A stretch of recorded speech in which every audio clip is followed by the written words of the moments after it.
But we actually saw breeding on the 22nd, so we're super, super, super excited about that.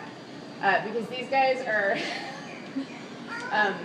not very successful either in the wild or in captivity, so breeding them is a big deal, and they're putting on quite the show. Are you filming this? Okay, great.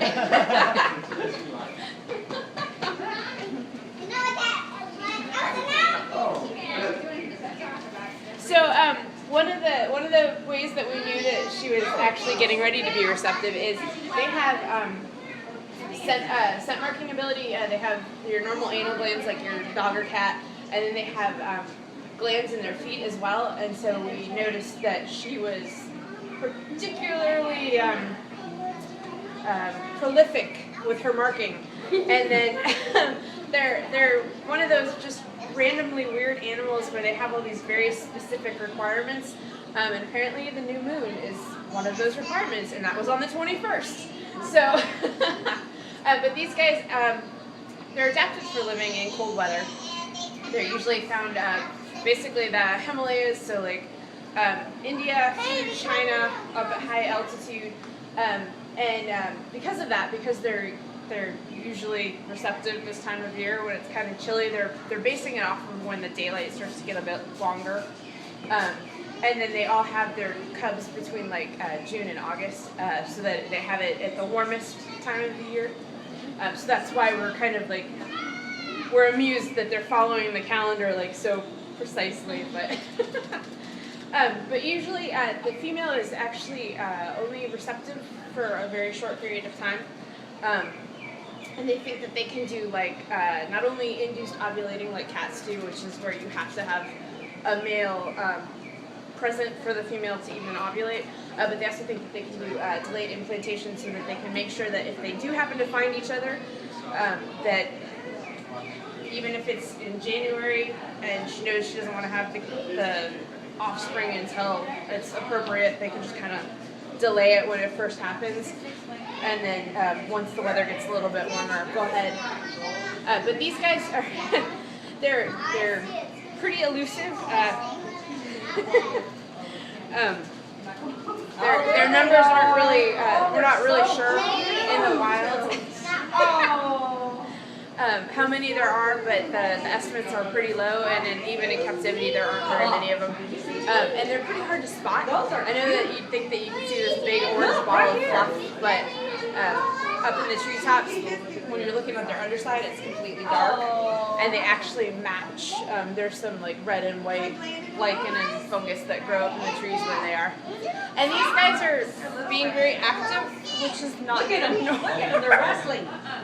Look at them. Normally, they're very, very sedentary, and that's because they are, even though they're carnivores, Well, that's they the way really they don't play, eat though. meat. They That's just the way they eat play. mostly bamboo, Nate. and they don't get much calories from them because they're not set up for properly handling.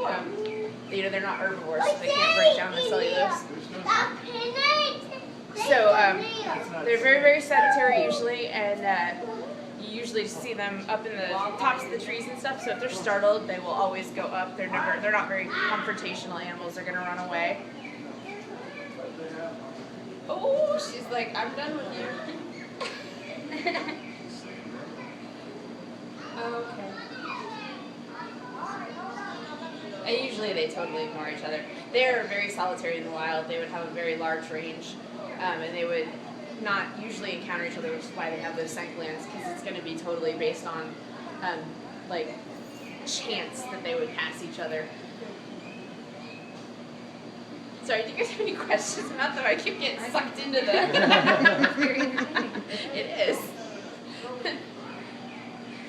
You guys are some of the few people that will actually get to see them interacting. Oh, ow!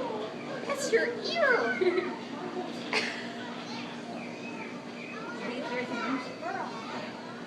And she's actually quite a bit bigger than him. She's at about 8 kilos, and he's about 5.5 right now.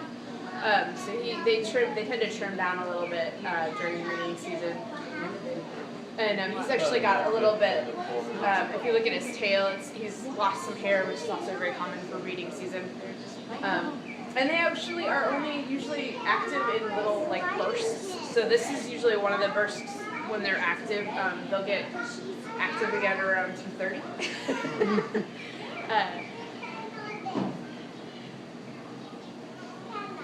He's persistent. Yes, he is. And that right there, that little rearing up, that's like their defensive usually, like, woo. Yeah, you can do that. It's too bad that you guys can't hear some of the noises they make are just crazy. They sound like little seagulls.